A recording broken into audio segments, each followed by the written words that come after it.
Hello guys, कैसे हो आप सभी लोग। तो आज हम इस वीडियो में बात करेंगे कि where to fill IELTS exam, और साथ ही मैं आपके साथ मैं डिस्कस करूंगा 2 से 3 स्टोरीज़ जो मेरे नोन के साथ हुई।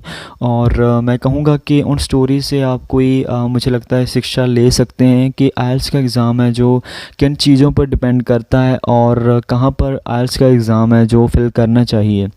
तो लेट्स बिगिन दिस वीडियो। तो गाइज़, सबसे पहले मैं आपको स्टोरी बताता हूँ। मेरे जो कहूँगा कि मेरे रिश्तेदार, तो उसने ना एग्ज़ाम दिया जनवरी में। उसने एग्ज़ाम दिया था, मुझे लगता है कि बरनाला में, क्योंकि उस वक्त क्या था कि उसके रिश्तेदार और उसके फ्रेंड्स ने उसे ऐसा कहा कि बरनाला डिस्ट्रिक्ट में एग्ज़ाम जो जब होता है तो अच्छा स्कोर आता है, स्पेशली स्पीकिंग का।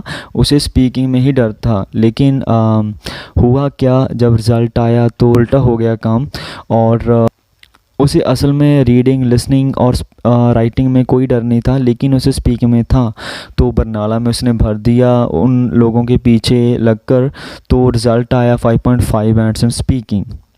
तो आप वो है अपना, मैं कहूँगा कि 40-50 किलोमीटर दूर उसने एग्ज़ाम भरा बरनाला डिस्ट्रिक्ट में, अपने होम टाउन से।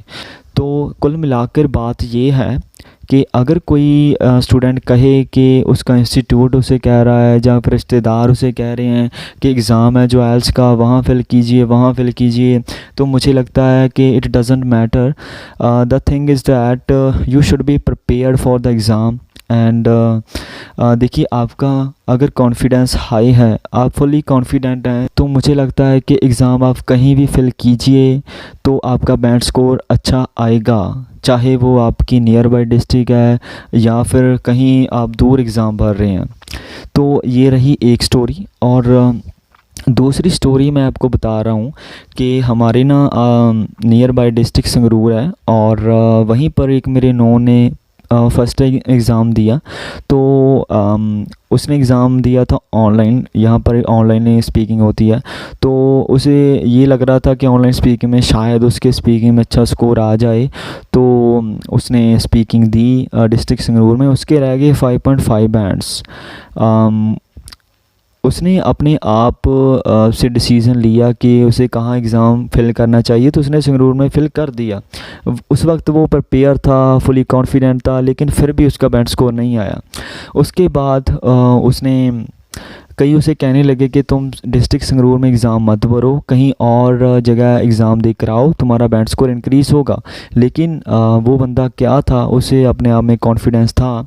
उसे लग रहा था कि पहली जो स्पीकिंग हुई, उसकी पहला जो एग्ज़ाम हुआ वो अच्छा नहीं गया, इसलिए उसके 5.5 बैंड्स रह गए थे स्पीकिंग में। तो नेक्स्ट टाइम जब उसने दूसरी बार एग्ज़ाम दिया, उसने सेम लोकेशन डिस्ट्रिक्ट संगरूर में ही एग्ज़ाम दिया, और उसका बैंड स्कोर आप देखकर हैरान हो जाएंगे। देखिए, उसका बैंड स्कोर आया स्पीकिंग में 6.5, 5.5 से सीधा 6.5। तो वो बता रहा था कि थोड़ा सा ना 5.5 बैंड्स उसके इसलिए रह गए थे क्योंकि वो मेमोराइज कंटेंट थोड़ा सा कह लीजिए कि उसके दिमाग में रट्टा लगा हुआ था, और इसलिए उसका बैंड स्कोर नहीं आ पाया। और उसके बाद उसने थोड़ी सी मेहनत की, हार्ड वर्क किया, और उसने 5.5 से 6.5 बैंड्स इंक्रीज़ करवा लिए अपने। तो ये रही 2 स्टोरीज़। देखिए, बात वही है कि जब तक आपका कॉन्फिडेंस लो है, आप एग्ज़ाम नहीं भर सकते, और आपको भरना भी नहीं चाहिए। देखिए, इंस्टीट्यूट में क्या होता है कि वहाँ पर कह लीजिए कि इतना स्कोर नहीं आता, और बच्चों का कॉन्फिडेंस है जो लो ही रहता है। लेकिन मैंने ऐसे भी स्टूडेंट्स देखे हैं जिन्होंने इंस्टीट्यूट में पढ़ाई की और वो अच्छा स्कोर हासिल किए हैं, और दूसरी साइड वो भी बच्चे हैं जिन्होंने फ़र्स्ट टाइम नहीं, दूसरी बार तो एग्ज़ाम क्लियर किया है, वो भी घर पर बैठकर। तो सबकी अपनी अपनी सोच है। और इसके बाद मैं अगर तीसरी स्टोरी बताऊं, तो उसके बारे में पहले आपको मैं ये कहना चाहूँगा कि अपना एग्ज़ाम दो अपनी डिस्ट्रिक्ट में, उसके कारण बहुत हैं। देखिए, आपको ना मैं एक स्टोरी बताता हूँ। वो ना एक मेरे नोन में है। उसने ना पहले तो एग्ज़ाम एक बार दे दिया था बरनाला डिस्ट्रिक्ट में, उसका बैंड स्कोर नहीं आया। तो उसके बाद उसे किसी ने एक सलाह दी कि तुम बठिंडा में जाओ, वहाँ पर एग्ज़ाम दो और बैंड स्कोर अच्छे हासिल करो। तो उसने एग्ज़ाम भर दिया बठिंडा में। और आपको ना ये स्टोरी कुछ ऐसा लगेगी कि बनाई गई है, लेकिन it is a real story and I think you can not believe on this. तो उसने ना एग्ज़ाम भर दिया। तो जब एग्ज़ाम का स्केड्यूल आया तो उसने डेट देख ली, दिन देख लिया और उसने अपनी तैयारी भी जारी रखी। तो जब एक दिन ना उसने सुबह देखा 6 बजे उठकर कि उसका रिटन एग्ज़ाम तो सुबह 9 बजे है, और उसको ऐसा लग रहा था कि उसका एग्ज़ाम है जो शाम को होगा, लेकिन सुबह उसने देखा तो एग्ज़ाम सुबह था। तो उसके पास लगभग थे 3 घंटे और संगरूर से बठिंडा जाने में लगते हैं स्पेशली 2 घंटे। तो जल्दी से वो तैयार होकर बठिंडा के लिए रवाना हुई, लेकिन जब वो पहुंची तो उसे एंटर नहीं होने दिया गया क्योंकि वो लेट हो गई थी। तो जब वो सुबह चली तो देखी कितना प्रेशर था। अगर उसने अपने ही डिस्ट्रिक्ट में भरा होता तो उसे कोई प्रेशर ना होता, वो रिलैक्स होकर जाती अपने डिस्ट्रिक्ट में और एग्ज़ाम देकर कर आती। लेकिन उसने भरा एग्ज़ाम बहुत दूर, और संगरूर से बठिंडा बहुत ही लंबा रास्ता है, और मुझे लगता है कि लंबे रास्ते में एग्जॉस्ट हो जाता है बंदा और दिमाग इतना अच्छा नहीं रहता, रिफ़्रेश नहीं रहता दिमाग।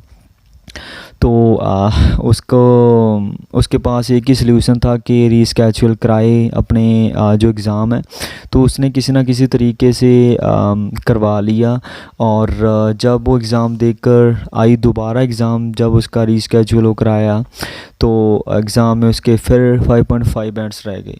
तो गाइस देखिए कि उसने बरनाला डिस्ट्रिक्ट में भी दिया और बठिंडा में भी दिया, तो दोनों में ही बैंड स्कोर नहीं आया। एक थोड़ी दूर था और उससे ज़्यादा दूर था एग्ज़ाम, तो दोनों में नहीं आया। तो इसका मतलब है कि जगह का कोई काम नहीं है हमारे आइल्स स्कोर में, वो सब डिपेंड करता है हमारी तैयारी में। तो अगली बार तीसरी बार जब उसने संगरूर डिस्ट्रिक्ट में एग्ज़ाम दिया तो उसने बैंड स्कोर अचीव कर लिए 6.5 बैंड्स ओवरऑल, और उसका रिक्वायरमेंट पूरा हो गया था। तो मुझे नहीं लगता है कि दूर एग्ज़ाम भरने पर बैंड स्कोर आ जाएगा। और जैसे कि मैंने पहले बताया कि वो जो स्टोरी बताई मैंने कि संगरूर में ही सेकंड टाइम जब मेरे दोस्त ने एग्ज़ाम दिया तो उसका बैंड स्कोर 6.5 हो गया। तो अब देखिए कि सिटी मैटर नहीं करती, आप जितना चिर कह लीजिए कि आप प्रिपेयर नहीं है, कॉन्फिडेंट नहीं है, आपका स्कोर अच्छा नहीं आ रहा, घर पे कर रहे हो चाहे तैयारी आप चाहे कर रहे हो आप इंस्टीट्यूट में, तब तक आपको एग्ज़ाम नहीं भरना चाहिए क्योंकि फ़ीस बहुत ज़्यादा है, 15,500 और अभी तो 16,000 कुछ हो गई है फ़ीस। देखिए एक ना मुझे लगता है कि कह लीजिए कि दूसरों के पीछे लगकर ऐसा करते हैं। मुझे लगता है संगरूर वाले जो आइल्स के एग्ज़ाम देने वाले वो बठिंडा कह लीजिए कि रायकोट, बरनाला और पटियाला जा रहे हैं, और पटियाला, बठिंडा, रायकोट वाले संगरूर में आ रहे हैं। तो ऐसा मुझे लगता है खेल चल रहा है, पता नहीं क्यों चल रहा है, जबकि सारा कुछ डिपेंड करता है आपके ऊपर कि किसी तरह से आपने तैयारी की है और किस तरह से आप अपना कह लीजिए कि 100% देंगे स्पीकिंग में। और मुझे लगता है जो भी आपने स्पीकिंग एग्ज़ाम से पहले तैयारी की है उसका पोर्शन है हार्ड वर्क का, लेकिन 15 से 16 मिनट जो ओरिजिनल स्पीकिंग इंटरव्यू होता है उसमें ही डिपेंड करता है कि आप किस तरह से आंसर कर रहे हैं सभी क्वेश्चन, आपका दिमाग वहीं पर चल रहा है या नहीं। तो आप देख सकते हैं कि आपके ऊपर ही निर्भर करता है सभी बातें। तो आप ये मत घबराएं कि मुझे अगर मैं ये सिटी में भरूँगा शायद मेरे बैंड स्कोर ना आए, अगर मैं ये सिटी में भरूँगा मेरा बैंड स्कोर आ जाए। तो ये सभी बातें मुझे लगता है झूठी हैं और आपको यकीन भी नहीं करना चाहिए इन बातों पर। इसके अलावा एक कह लीजिए कि झूठ और भी फैल रहा है कि आपको जो एकेडमिक एग्ज़ाम होता है उसके साथ जब जीटी का एग्ज़ाम हो तभी भरना चाहिए। इस पे भी मैंने रिसर्च की है। मैंने बहुत देखा है कि जो बच्चे ये सोचते हैं कि एकेडमिक प्लस जीटी का एग्ज़ाम होगा और वहीं पर भरेंगे, और मैंने देखा कि उनके स्कोर आया भी नहीं जब ये दोनों कैटेगरीज का एग्ज़ाम होता है। लेकिन वो बच्चे भी मैंने देखे जिन्होंने सिर्फ एकेडमिक का एग्ज़ाम दिया और उन्होंने अच्छा बैंड स्कोर हासिल किया। तो देखिए ये जो बातें हैं सभी बनाई गई हैं बच्चों को उलझाने के लिए, फंसाने के लिए। और अगर सभी बच्चे हैं जो इन बातों को छोड़कर अपनी तैयारी अच्छे से करें और कॉन्फिडेंट रहें, तो मुझे लगता है they can score well easily. तो इस वीडियो में मैं यही बताना चाहता था आपको। आपने पहले जो वीडियोस देखी और उससे मुझे लगता है बहुत सारा प्यार दिया, तभी मैं ये वीडियो बना रहा हूँ। आने वाली वीडियोस भी आपके लिए बहुत हेल्पफुल रहेंगी। अगर आप इंस्टाग्राम पे मुझे सवाल पूछना चाहते हैं तो आप पूछ सकते हैं, और नीचे मैंने इंस्टाग्राम का अकाउंट दिया हुआ है। और आपका कोई क्वेश्चन हो, क्वेरी हो, आप बिना किसी झिझक के पूछ सकते हैं मुझसे। तो मिलेंगे नेक्स्ट वीडियो में।